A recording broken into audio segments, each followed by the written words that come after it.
Buenas noches, bienvenidos a Signo Pesos, la economía al alcance de su pantalla. Estos son los temas claves de hoy. Reformas inminentes, analistas, exministros y empresarios comienzan a pedir una reforma laboral urgente para abaratar los costos de los empleadores y combatir la alta desocupación. Un experto en la materia nos explicará qué tan conveniente es. Alivio para los bogotanos. El Instituto de Desarrollo Urbano fijó nuevos plazos para pagar la valorización que estaba pendiente. El director de ese instituto nos cuenta cómo quedan los pagos de esta obligación. Y arranca, prende motores el sector automotor con más de 8.000 vehículos nuevos matriculados, el doble de esa cifra en motocicletas comercializadas. Mayo se constituyó en el punto aparentemente de despegue de los concesionarios y la industria automotriz. El vocero del sector nos entrega más detalles.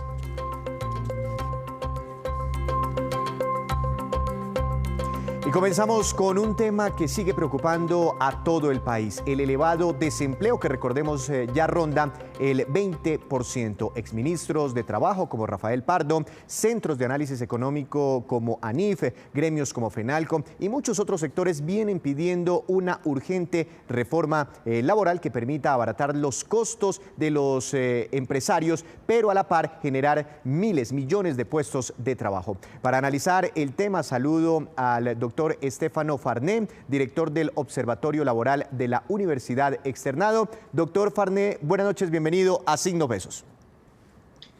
Muy buenas noches, muchas gracias por la invitación. Doctor Farné, ¿qué tan conveniente es una reforma laboral en este momento y si eso sirve para recuperar esos millones de empleos que se han perdido durante la cuarentena? Mire, yo diría que hay que distinguir dos cosas. Un eventual acuerdo para hacer frente a la crisis del COVID y otro, una verdadera reforma laboral. La primera sería de carácter temporal, ¿sí? Y seguramente se debería tener en cuenta muchos aspectos que permitan de alguna forma facilitar el funcionamiento de las empresas, ¿sí? A mi manera de ver, en todo caso, debería ser una medida, uno, temporal, dos, resultados de la concertación, tres, que tenga garantías para los trabajadores y que eventualmente, si es posible, haya algún tipo de reembolso en un futuro cuando las cosas irán bien, ¿sí? Entonces aquí debemos pensar si vale la pena reducir algunos recargos. De pronto se ha hablado también de las primas, otros costos que gravan a los empresarios, pero sí deben ser de carácter temporal. Una reforma laboral de carácter estructural, pues sí se necesita, pero yo diría que los cambios que hay que introducir no son tan trascendentales, ¿sí? Seguramente mucho se ha hablado del salario por hora.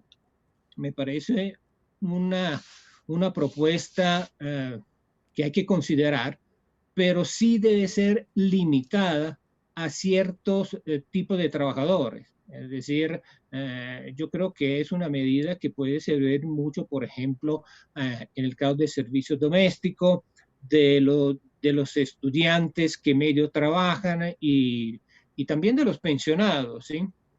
Y el otro grande rubro que había que reformar en el sentido que habría que darle un contexto jurídico, ¿sí?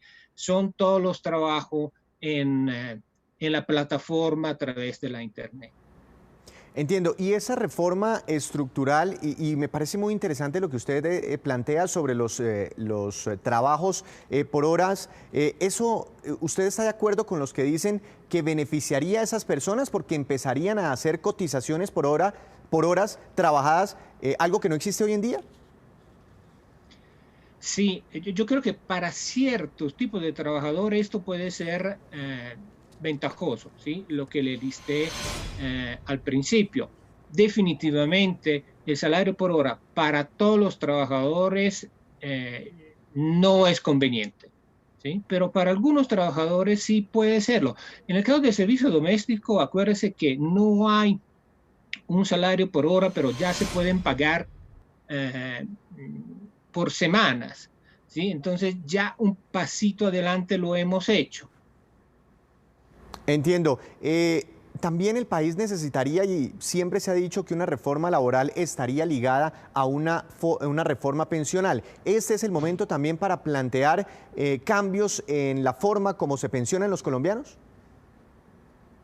Mire, una reforma pensional hay que hacerla lo más pronto posible, y esto independientemente de que si se hace una reforma laboral o no, ¿sí? Claro, ¿y usted cree que esto se lograría o debería lograrse con una concertación entre todas las partes vinculadas? Es decir, de un lado los trabajadores, de otro lado los empleadores y bueno, también la participación del gobierno nacional. Claro, todo lo que es el resultado del diálogo social tripartito es conveniente, y además da legitimidad social y compromiso entre las partes. Debe ser el resultado de un diálogo social. Hablaba usted inicialmente, arrancando este diálogo, de unos cambios laborales de manera temporal para combatir la crisis actual del desempleo. ¿Estaría de acuerdo, por ejemplo, en eliminar sobrecostos? ¿Qué tan necesarios o qué tanto les podría servir a los empleados y también a las empresas, como por ejemplo los recargos nocturnos, las horas extra, los recargos por festivos y dominicales? Yo creo que esto es algo sobre lo cual se puede negociar, ¿sí? Para mí todo se debe llegar a un acuerdo a través de un diálogo social con los sindicatos, ¿sí? Yo creo que que hay que abrirse un poco y tener en cuenta las dificultades de los empresarios, ¿sí? Eh, Algún sacrificio también habrán que hacer los trabajadores, y de hecho ya lo están haciendo, ¿sí? Hay muchas empresas donde ya le recortaron los salarios, hay muchas empresas que pusieron sus trabajadores en suspensión de contrato, que le han pedido licencia remunerada. Yo creo que es más conveniente llegar a un acuerdo temporal entre las partes que dejar que los empresarios encuentran las soluciones que pueden. Hay muchos que también plantean bajar salarios y bueno, dentro de todo eso que usted habla de los sacrificios que han tenido que hacer los trabajadores colombianos, pues ya se han visto casos como ese. Pero por ejemplo hay iniciativas, hay estudios que plantean, por ejemplo, disminuir el salario mínimo o por lo menos que haya un salario mínimo diferencial dependiendo la región del país. ¿Eso qué tanto podría calar en un momento como estos? Mire, el salario mínimo por regiones, yo creo que es un tema sobre el cual todos los economistas están de acuerdo. El tema difícil es cómo se maneja un salario mínimo diferenciado por región. Eso es muy complicado de poner en marcha. Esa es la principal dificultad por la cual no se ha introducido todavía, ¿sí? Y efectivamente sí hay consideraciones muy prácticas que hacen que sea muy difícil de implementar un salario mínimo diferenciado por regiones. Doctor Farné, muchísimas gracias por esta explicación y bueno, son muchos temas que están ahí en el panorama. La gran pregunta es cómo vamos a recuperar todos esos puestos de trabajo que se han perdido. Que tenga usted una feliz noche. Igualmente para ustedes y su audiencia. Feliz noche. Muchas gracias. Fueron más de 5 millones de puestos de trabajo que se perdieron según la última medición del DANE. A propósito de este tema, la Confederación General de Trabajadores consideró que es necesario sentarse a discutir políticas para promover más empleos. Eso dijo sobre esa y otras propuestas el presidente de la CGT, Julio Roberto Gómez. Veamos. Nosotros tenemos puesto nuestra atención en torno a la aprobación de una renta básica, apoyando a la bancada parlamentaria para 9 millones de hogares en Colombia, proteger como corresponde a la pequeña y a la mediana empresa y colateralmente que se convoque la Comisión de Concertación con la presencia del presidente, del ministro de Hacienda, del director de Planeación, para que discutamos los temas de empleo y los diferentes problemas que hoy nos están impactando. Y entre el tintero estaba el pago de la valorización en Bogotá, que se vio afectado por la crisis económica derivada del COVID-19. El Instituto de Desarrollo Urbano decidió extender el plazo durante el cual no se hará ningún cobro por ese rubro. El director de este organismo nos cuenta cómo quedan estos cobros. Veamos. Teniendo en cuenta las medidas de emergencia económica y de calamidad pública decretadas por el Gobierno Nacional y el Gobierno Distrital de Bogotá, el IDU, mediante resolución 3434, determinó mantener la suspensión del cobro de la valorización. Eso significa que todos los procesos de cobro ordinario y cobro persuasivo que se venían adelantando quedan suspendidos hasta el próximo 30 de junio. Igual ocurre con las personas que tenían pagos por cuotas. Las personas que tenían pagos para el mes de marzo, esa cuota la pueden pagar hasta el próximo 30 de junio. Y las cuotas correspondientes a los meses de abril y mayo se van a enviar para los meses posteriores, es decir, a partir de julio. Esas cuotas del mes de marzo se podrán pagar en el mes de junio sin ningún tipo de interés. ¿Cómo va el recaudo? En relación con el acuerdo de valorización el número 724 del 2018, a la fecha, los contribuyentes, en un total del 88% de esos contribuyentes han generado un pago ya que equivale al 70% del total de la contribución. Hemos recibido un total de 640.000 millones de pesos del total de los recaudos esperados. Sea también la oportunidad para agradecer a aquellos contribuyentes que durante los meses de marzo, abril y mayo han pagado oportunamente sus cuotas y se han puesto al día. Eso nos ha aumentado el recaudo en 3.400 millones de pesos más. Y la ANDI se opuso a la propuesta de ordenar la modalidad de pagos a plazos entre empresas privadas, como señala en este momento un proyecto legislativo que cursa trámite en el Congreso de la República. El gremio expidió un comunicado en el que explica que en las actuales circunstancias se hace necesario tener una mayor liquidez, pues ese es el oxígeno para que las empresas preserven los empleos. Por eso señalan que legislar sobre un eventual pago o plazos entre grandes compradores y sus proveedores sería intervenir en temas privados, lo cual consideran altamente inconveniente. Piden que en consecuencia se mantenga intacto el ejercicio del libre mercado para no distorsionar el funcionamiento de la economía.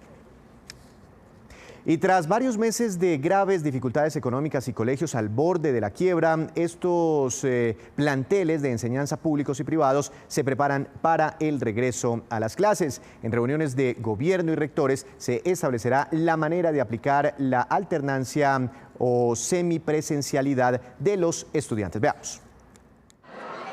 Los colegios públicos y privados se preparan para que una vez haya vía libre para el regreso a clases, este proceso se haga de forma organizada, pero sobre todo con todos los protocolos de bioseguridad, garantizando la protección de niños y jóvenes. Lo primero será la alternancia o semipresencialidad.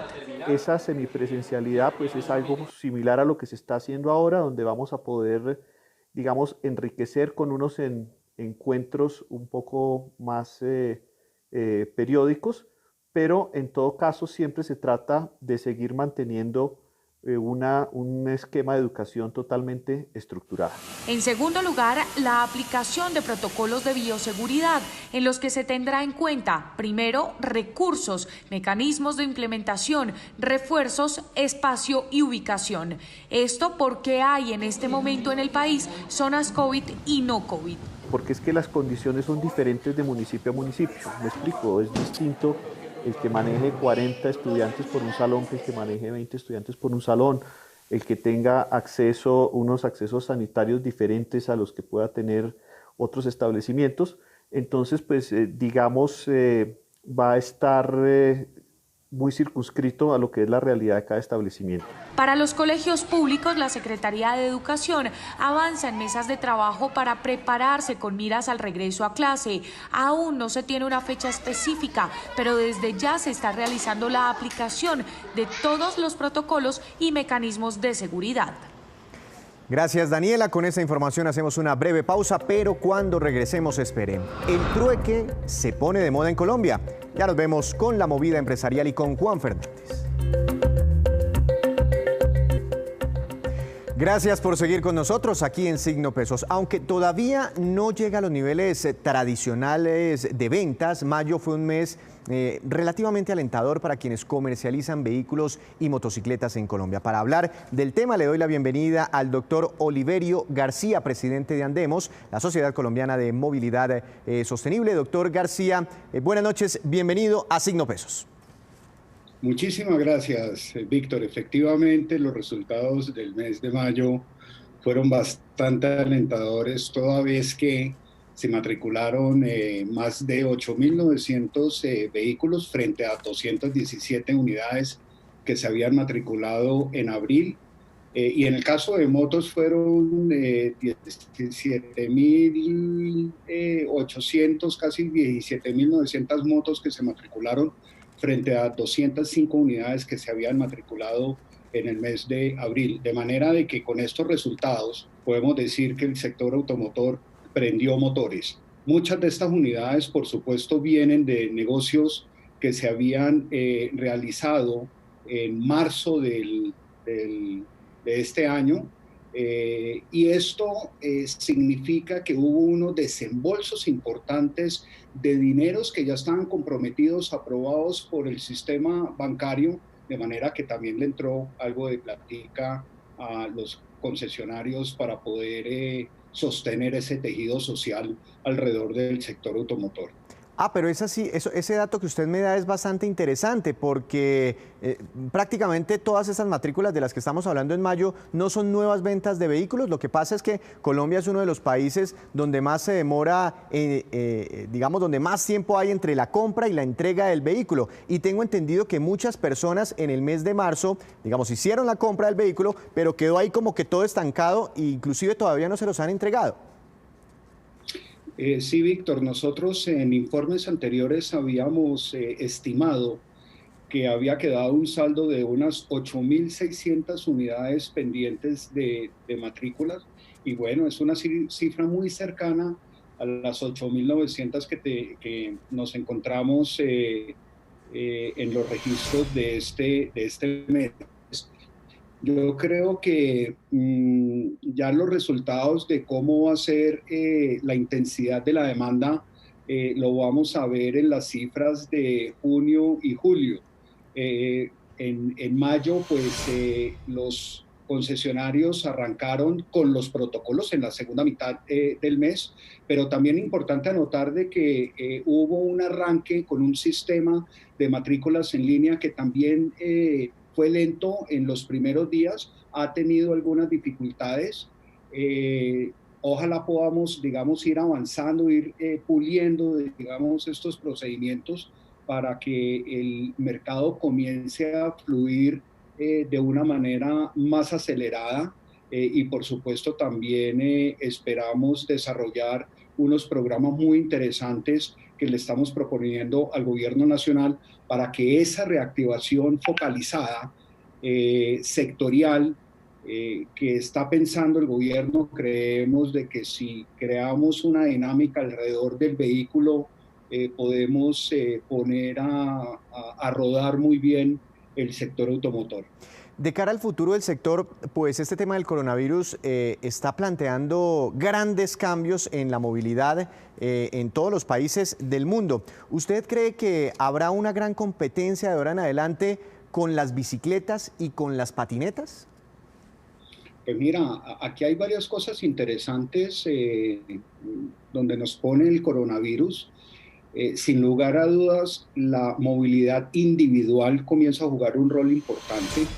Yo creo que el vehículo particular resulta ser una de las formas más seguras y responsables de movilizarse. Hay trayectos, digamos, que es difícil cubrirlos en bicicleta o en patineta eléctrica, de manera de que aquí podemos jugar con una oferta interesante de opciones donde el vehículo particular juega un rol importante, y ahí es donde viene una propuesta muy interesante que le estamos planteando al gobierno nacional. Entiendo. Hay otro tema, este sector de los vehículos es muy importante para una economía porque para comprarse un carro, pues la gente necesita confianza, necesita tener certidumbre sobre su trabajo, sobre la estabilidad económica del país. En fin, está en la mitad del sector financiero que será clave para la reactivación de un sector, de las ventas de vehículos en Colombia. ¿Usted cómo se imagina que debe cambiar el crédito para vehículos, para estimular la demanda? Porque los colombianos están muy golpeados después de toda esta cuarentena. Pues mira, hay varios elementos que hemos considerado nosotros para reactivar la demanda de los vehículos. Uno, el que usted menciona, que son una línea de créditos blandos, muy importante hacer unos acercamientos con el sector financiero, pero también con el gobierno, porque ahí hay unas herramientas con Bancoldex que se pueden desarrollar para crear unas líneas de crédito blandas para el consumidor. Pero también hay otros mecanismos que pensamos que pueden ser muy útiles para reactivar el sector automotor. Por ejemplo, incentivos a la reposición vehicular. En muchos países del mundo históricamente han implementado el programa de incentivos a la compra del vehículo por la chatarrización de uno viejo de manera voluntaria, y creemos de que este mecanismo sería muy interesante implementarlo en Colombia. Mire que en los resultados de mayo hay 2 segmentos que mostraron variaciones positivas frente a mayo del año pasado. Uno es el segmento de camiones pesados de más de 10.5 toneladas y otro es el segmento de vehículos eléctricos e híbridos. Ambos segmentos tienen un paquete de incentivos. En el caso de los camiones tienen un programa de modernización de la flota con el IVA Credit, donde le dan un incentivo al IVA. Los vehículos eléctricos e híbridos en la reforma tributaria del 2016 con la autoría de Andemos logramos de que le dieran un IVA del 5% y esto ha hecho de que esos segmentos muestren una dinámica muy interesante en este año a pesar del cierre de operaciones durante 2 meses. De manera que lo que estamos planteando nosotros es un programa donde los propietarios de vehículos particulares de más de 10 años chatarricen el vehículo, claro, y a cambio de eso reciban un incentivo del IVA y el infoconsumo en la compra del vehículo nuevo. Esto se puede manejar, claro, con un paquete, unos contingentes, pero creemos de que puede ser una herramienta muy útil para reactivar el sector automotor a raíz de lo que usted menciona, a raíz de que los índices, claro, de confianza del consumidor están muy deteriorados. Bueno, y es evidente, eso demuestra que los incentivos funcionan. Doctor García, muchas gracias por acompañarnos. Una feliz noche. Muchas gracias a ustedes.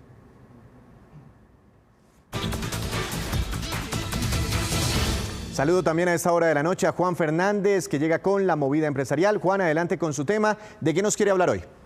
Víctor, pues buenas noches, y como yo sé que usted tiene un montón de cosas sin usar en su casa y está pensando en desecharlas, no lo haga y oiga a Jesús Márquez, mi invitado de hoy, quien asegura que el trueque puede ser una gran oportunidad y también una gran utilidad con casos como el suyo, al tiempo que se convierte en una opción de comercio con proyección.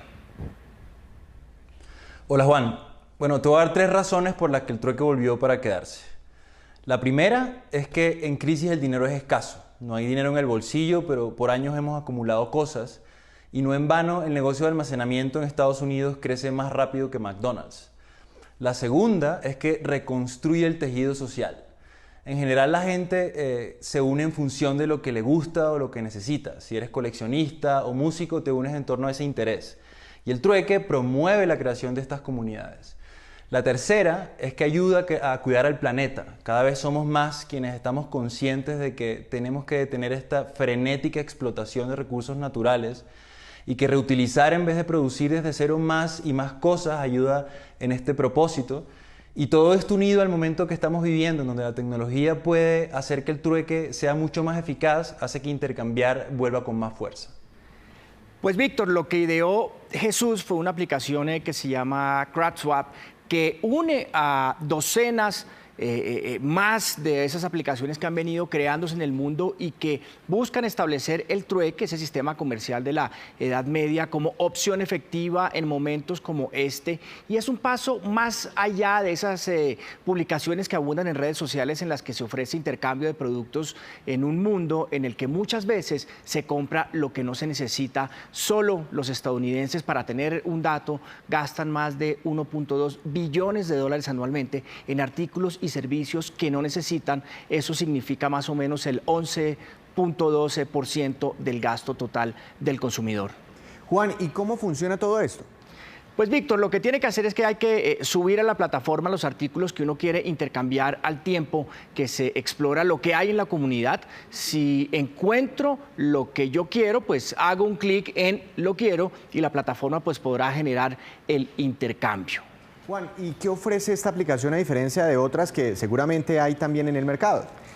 Pues la diferencia, Víctor, de la aplicación está en que permite intercambios entre más de 2 personas. Son intercambios grupales en algunos casos para crear al final un gran marketplace con alcance real. En CrowdSwap se puede intercambiar desde ropa hasta libros, pasando por herramientas y artículos de hogar. La aplicación ha sobrepasado los 1.200 intercambios y los 5.000 usuarios y se prepara para una ronda de inversión. Entonces, pues Víctor ya sabe, si está pensando en votar lo que no es útil para usted, tenga en cuenta que puede serlo para otro que quizás tenga algo que usted necesite o está buscando. Pues lo pensaré 2 veces. Juan, muchas gracias. Nos vemos mañana con más movidas empresariales. Seguro, Víctor.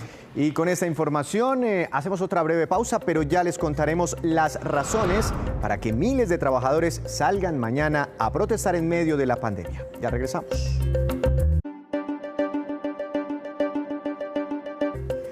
Gracias por seguir con nosotros aquí en Signo Pesos. Esta es la cifra económica del día. 1,2 millones de sacos y corresponde a la producción de café en Colombia durante el pasado mes de mayo, según un informe de la Federación Nacional de Cafeteros. La cifra significa un crecimiento del 6% frente al mismo mes del año pasado. Las exportaciones durante el mes bajaron un 15%, pero de otro lado, al mirar los últimos 12 meses, la producción llega a 14 millones de sacos de café, lo que significa un incremento del 4% frente al mismo periodo del año pasado. Y este jueves habrá protestas de varios sectores de trabajadores en Bogotá y otras capitales del país. Sobre el tema, esto explica el presidente de la CUT, el señor Diógenes Orjuela. Es un ejercicio que estamos trabajando con nuestras subdirectivas, con nuestros sindicatos regionales, por dinero para la salud, por la renta básica y la alimentación para todos los colombianos, por las garantías de estabilidad y retorno a los empleos de todos los colombianos que han sido despedidos, para lo cual pedimos que el gobierno asuma plenamente la nómina de las micro, pequeñas y medianas empresas, que tiene 2 papeles importantes esta solicitud: salvar todas estas empresas de la grave situación en que se encuentran, pero además garantizar el empleo y la estabilidad de los trabajadores. Pero en este mismo punto entonces rechazamos todas las medidas que vayan en contra de los derechos económicos y de los derechos convencionales y legales que tienen los trabajadores colombianos. Y estos son los indicadores económicos que usted debe conocer antes de irse a dormir. Preste atención porque el dólar sigue cayendo. La tasa representativa del mercado que regirá mañana será de 3.588 pesos con 89 centavos. Hoy cayó 62 pesos con 53 centavos. Como ve, ya el dólar se ubica por debajo de los 3.600 pesos. El petróleo de referencia Brent para Colombia bajó 0,15%. Aún así, se mantiene cerca de los $40 en 39 dólares con 51 centavos por barril. El precio interno del café colombiano cayó en línea con el retroceso del dólar y quedó en promedio a 950.000 pesos por carga para mañana en las principales cooperativas del país. El índice Colcap de la Bolsa de Valores de Colombia tuvo una jornada muy positiva, subió en promedio 3,61%, ambiente de optimismo en los mercados internacionales. La acción que más subió fue la de Bancolombia con una ganancia de 8% y la acción que más bajó fue la del Grupo Éxito, que tuvo un retroceso de 3,55%. Y antes de despedirnos, los dejo con este dato. La empresa de salas de cine Procinal Bogotá Limitada entró en un proceso de reorganización ante la Superintendencia de Sociedades. Recuerde usted que estos procesos se dan cuando una empresa está pasando dificultades financieras. Ahora la compañía, de la mano con esta superintendencia, buscará sanear su situación financiera y llegar a acuerdos de pago con sus acreedores. Al final lo que busca es salir adelante y mantenerse como una empresa productiva y rentable. Así terminamos por hoy. Mañana los esperamos con una nueva emisión y con toda la información económica que usted necesita saber. Recuerden, esto es Signo Pesos, la economía al alcance de su pantalla. Que tenga una feliz noche.